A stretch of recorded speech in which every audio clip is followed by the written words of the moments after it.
I'm Rob Licuria, Senior Editor at Gold Derby, here with Daniel Pemberton, composer for The Rescue.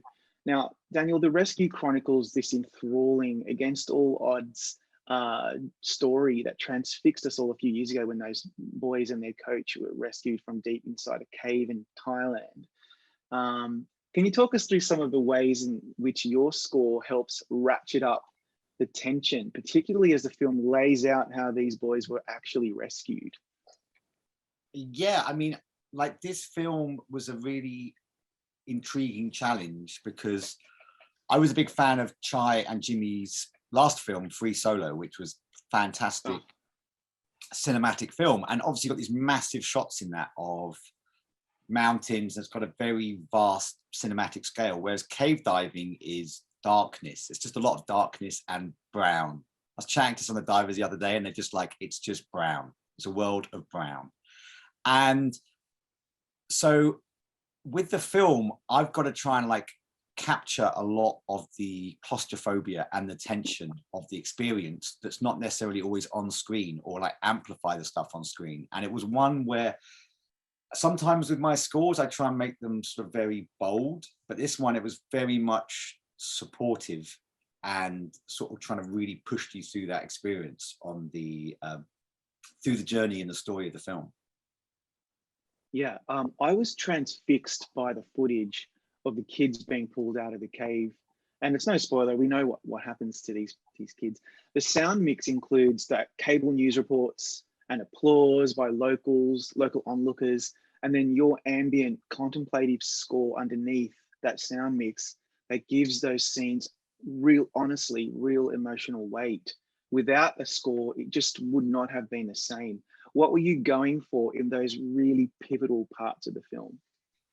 Well, it was an interesting challenge because a lot of the film is just like it's about an hour and a half of score, and it's probably about an hour 23 minutes of tension, and it's you know, it's a very odd challenge, this film, in the sense that everyone kind of goes into it and most people know what the end result is. Yeah, it's still, I can watch this film over and over again. It's such a fascinating story and journey. And so it's really to try, you know, the thing that you're really trying to do is get the audience into the mind of what's happening at that moment on screen and in the divers' recollections of those like days. So you know, I'm often in this one, like I say, I'm trying to like take a sort of a backseat. So you're experiencing that adventure, but through sound, you know, where sometimes there's a lot of footage or it's just talking heads. And so if the film feels as exciting as the stories are telling, then hopefully the music has done its job. Absolutely. And then the score, of course, to me, really shines through at the end, when these brave rescuers are being awarded all these medals, and including from the Queen and Prince William. It's very uplifting. And I love asking composers about creating uplifting work, because sometimes you're doing, you know, really strange or otherworldly sounds, or you're doing something that's really melancholy, but this is uplifting towards the end. What is the key to a score that makes you feel happy and like joy? What's the key? It helps that the story is like, by the end, insanely uplifting, and also you've gone through, like I say, like almost an hour and a half of just extreme tension. And so, to your previous question, which I didn't really answer properly, was the fact that there's a few key moments, which is them finding the boys, the first boy coming out, and then the very end. It's all kind of like building, and then there's a release at the end. And so from a kind of like arc point of view, musically, it was, you know, that's what I think makes the release of the end so like exciting and joyous, because you've gone through such an intense musical experience beforehand, that the release at the end hopefully like gives you that kind of you know, emotional high. But then another big part of that is, you know, I'm trying to build up towards the song at the end. And, you know, I've been trying to incorporate elements of that song, Believe, earlier in those last moments. So by the time it does come in, it feels as one with the score. Yeah, it really does. But I didn't actually see it coming. I didn't know that there was going to be a song at the end. And that's the song that you co-wrote with Gary Go and Aloe Black, who also sings the track. It plays over the end credits. And it's just, it's a great song. Like, congratulations on creating a beautiful song that really fits in with the documentary. Did that come quickly? Was it a difficult song to kind of get right? Talk us through that one. Yeah, I mean, that was very much through Chai, one of the directors. She really wanted like an unashamedly optimistic and hopeful track to end the film on. And we tried a bunch of different ideas on that, but she kept pushing for something that was, was really, really celebratory. And like the lyric from it comes through one of the lines of one of the American divers, who weirdly I got drunk with the other night because Nice. they were over here, and he says, there's a line in the film, but there's two things in the film. When the divers see the boys for the first time, they just say believe. That's all. It's the first words they say to the kids, and they say it over and over again because I think they're as shocked to see the kids as the kids are to see them. So the diver, Rick Stanton, he's just saying, believe, believe.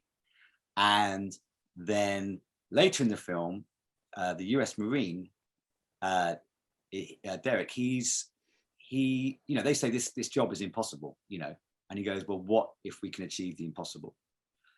And Chai always loved that idea of, like anything is possible, if you can believe in the impossible. And so that's kind of where the song started off, around that idea.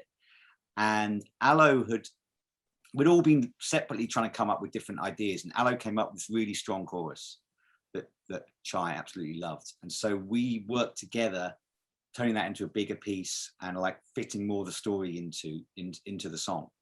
And that was like all done over Zoom. Aloe was in Australia, I was in London, Gary was not in London, and we'd work on Zooms. I would cycle around Gary's house at ungodly hours because he works very late. Me, which was really fun actually, because it's quite, most of the time I'm on my own, so it was really nice to have a collaborator in London as well as Aloe in Australia, and just be flying things backwards and forth all the time until we got to the end place. It's I'm just picturing Aloe singing that at the Oscars next year. It's a really strong track, and it's really fitting in with the whole film. It reminds me that many people forget that documentary features often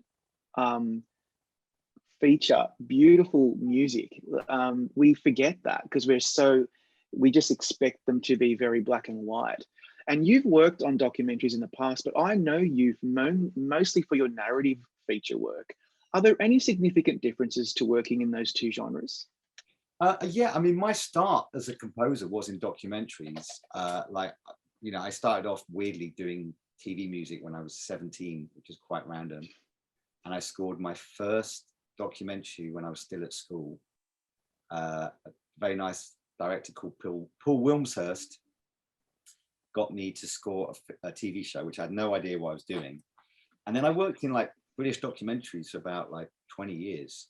And I think there's something about real life and real stories and real humanity, which is really powerful, which is difficult to beat in a drama if the story is strong. And I think, with this film, with The Rescue, because you have got such a powerful, emotional and real story, it touches you in a way that drama can't, I think. And from a scoring point of view, it's very different. Like with this one, like I say, I'm kind of like more of a supporting part of the puzzle, where it's really important you feel this journey, but the music isn't necessarily as in your face as it would be on, let's say, if I was scoring Spider-Verse or something like that, where the music is so upfront. Here, it's about trying to make the film as successful as possible as an experience. And because stuff is changing so quickly, and there's a lot of music in this film, you know, you're trying to be sort of sometimes unobtrusive, so you don't always notice the score, but you're feeling it all the time. And then the bits where I really want you to feel it, that's when it becomes kind of more musical or kind of more upfront. Yeah, to me, to the untrained ear, it's like it would be a completely different discipline, because it is almost subliminal in some ways, and yet it's very visceral, and it really does allow you to feel what they're going through. Here's some of the key. This is a bowl of rocks, which I actually used for like trying to make some of the. I love it. Some of the rhythms, like it's more like I just wanted to get something that like felt very visceral and claustrophobic and uncomfortable, which is a weird thing to write, because often, you know, you want to write music that's not to say pleasant to listen to, but this score was almost trying to make it as uncomfortable as possible in some places, yet not to a level that's going to like hurt the film. Absolutely. And I think you absolutely achieved that, Daniel. So thank you so much for your time today. We're going to bring you back shortly for our group panel chat. No problems. Bye.